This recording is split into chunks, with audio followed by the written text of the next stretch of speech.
Hey everybody, if you're looking for a clear, no-nonsense guide to how to use the Yamaha MG06X analog mixer, you're in the right place. I'm going to show you how to use just about any analog mixer.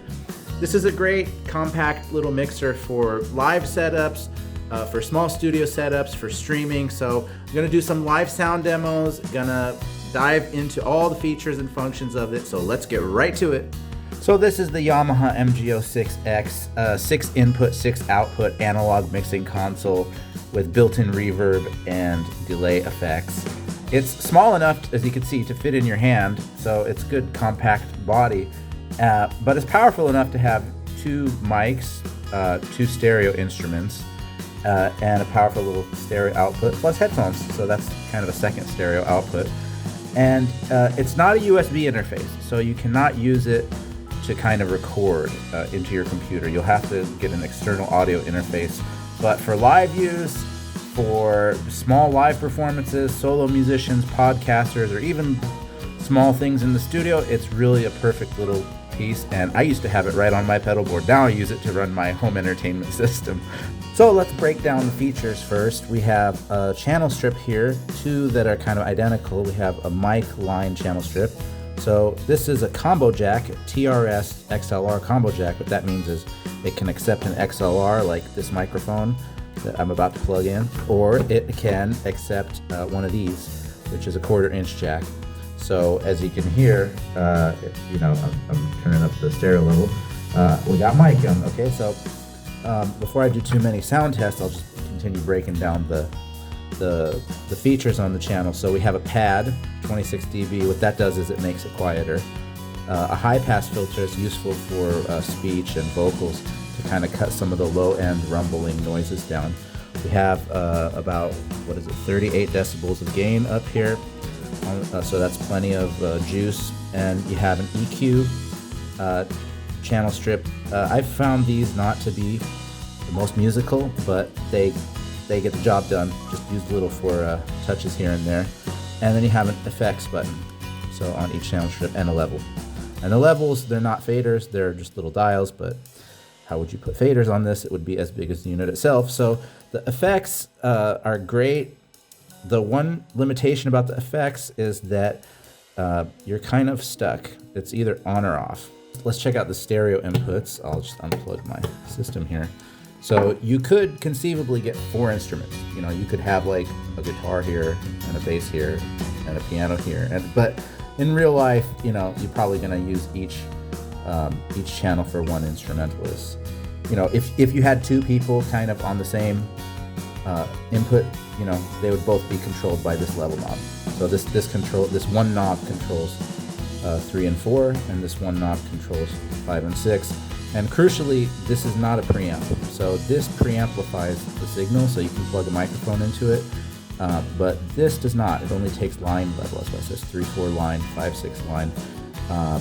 If you're only going to plug 1 in, plug into the left. If you're going to plug 2, plug left and right. So now for the outputs, we have a stereo out, 1/4 inch, and that's plus 4 dB, and we have a XLR out. So you could actually get I said 2 earlier, but I guess it's 3. I didn't think about that. You have 3 stereo outputs. Really, that's amazing on such a small unit like this. And then you have a main level control, and it has a nice little meter on it. And then you have your effects. So and phantom power. The thing is, phantom power is going to hit both channels. So make sure you don't have ribbon mics on here. If you have ribbon mics, they'll get ruined. But the phantom power on nicer mixers, you can put it on each strip. You would have a button here for phantom, but this controls both. So that's for your condenser mics to run power to them.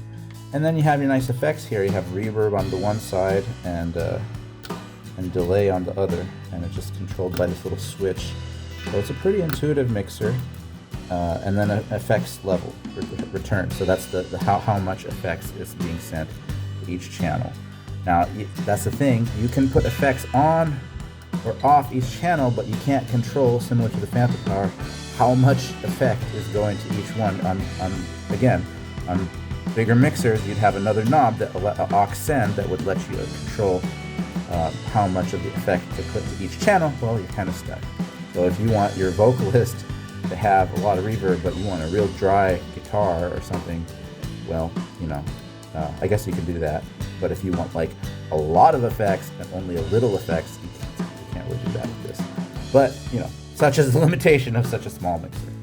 All right, let's do some sound testing finally. So I've got my mic plugged in, and now I've just got it going to a little 8-inch speaker, little home speaker I've got, and we got some mic going. Okay, we got some signal. Let's turn up the preamp.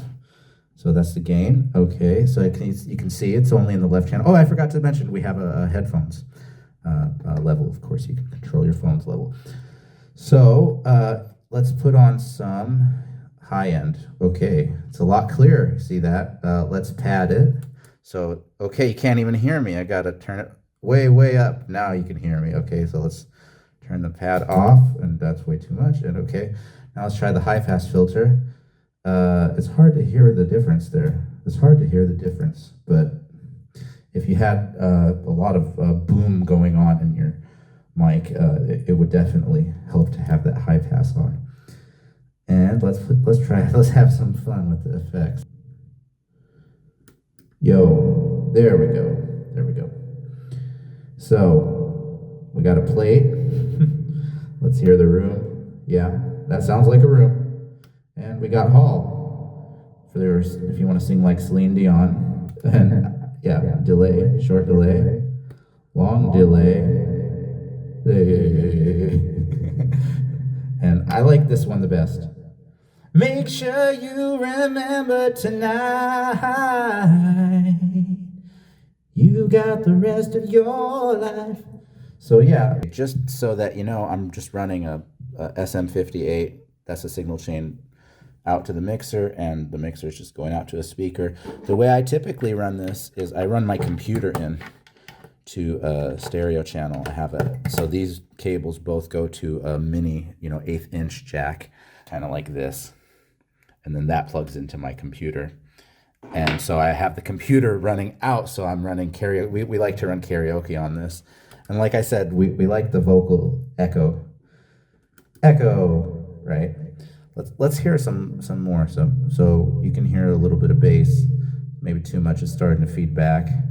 You have a little mono stereo button that puts one channel all the way to the left or all the way to the right. Yeah, that's what it does. So when I press it down, we've got it only on the left, you can see. But when I pick it up, now it's hitting both. And if I switch this to channel 2, and it's up, and I put the effects on, you can see that we're going to both, but if I put it down, now we're only going to the right. So that's what this mono stereo button, that's kind of a cool feature. I haven't found many uses for it, but it's there, so that's cool. Power button. It runs on a 12 volt that comes with it, and it's just a wall wart. This is great for small gigs, great for home studios, great for portable setups. Built-in effects are a big plus. Clean preamps, plenty of gain. No USB, so you'll need an interface to record, and the effects and the phantom power, they're global, like I said. So those are the downsides. If you're looking for a powerful little mixer to add to your arsenal, at its price point, you really can't beat it. So yeah, for this price point and with this tiny little footprint as big as my hand, you really can't beat this mixer. The Yamaha MG06X packs a powerful punch in such a little tiny box, and I use it every day. Karaoke, computer, TV station, live gigs, small little studio stuff. You really can't go wrong. The downsides, you do need an extra USB interface to record. So you'll have to buy something like a Sapphire, a 2-channel, sound card, external sound card to go into your computer to record. It won't do that. And like I said, the effects and the phantom power is global, so no control, and you're limited on the amount of inputs. But the upsides is you have such clean gain. You really can record with this. You can make records with this little tiny baby. So just a funny story, the first video I made about this mixer kind of popped off, and it was due to me tapping on the mixer with a magnetic screwdriver. I think somebody said if it's magnetic, it's gonna ruin it. Well, buddy, it's still working years later. But I do apologize for all those taps. It was just an oversight, but the screwdriver is missing, so I have a smaller one. So if you like content like this, come check back to the channel, subscribe, let me know below what you think about this mixer, how are you using it in your setup, and join the conversation today. Let's make some beautiful music.